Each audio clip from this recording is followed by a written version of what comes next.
One of the other things I learned in Mogadishu is why I should not drink alcohol. You know, I was very convinced that, hey, look, Jesus turned water into wine. So why should I not? I mean, let's face it. I mean, of course, there are those who argue, there are all sorts of scholars, that, the wine was actually not alcoholic wine. Well, okay, as far as I was concerned anyway. Jesus turned water into wine. And then there are many cases of people drinking wine. So I thought, look, I don't mind anything else, but I like my wine every once in a while, red wine, every once in a while. And then I like my beer also. So while I was in this, I had made up my mind that I was going to continue drinking my beer, despite the fact I was born again. As a matter of fact, I thought to myself, on this particular Sunday, I was coming back from the fellowship where I had preached, because somehow, I'd become the pastor of this fellowship. We just decided that this guy looks like he might be a good pastor. He just made me the pastor anyway. But that's another story.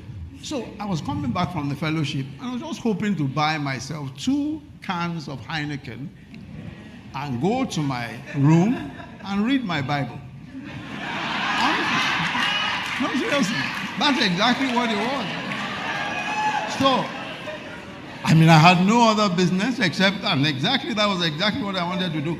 So here I was, coming back from this fellowship, and there were very many restaurants in the UN compound in Mogadishu. So I went to this particular restaurant, and as I walked into the restaurant, I saw many of my colleagues from different countries. They were sitting down there drinking beer. As soon as I came in, they all started hiding their drinks. So I went over to the guy, one of the guys in my office, a Danish guy, a guy from Denmark. I said to him, Jürgen, why are you hiding your whiskey? I said, you are the priest. I said, you are the priest. I said, we mustn't be drinking where the priest is. Mustn't drink. It occurred to me immediately that there's no way I can be drinking here. How does the priest drink? And it was very clear to me that without a doubt, God was saying to me that yes, all things may be lawful, but not all things are expedient. All things may be lawful, but not all things edify. It was quite clear to me from that moment. And from that day, I have not touched alcohol. That's a long time ago.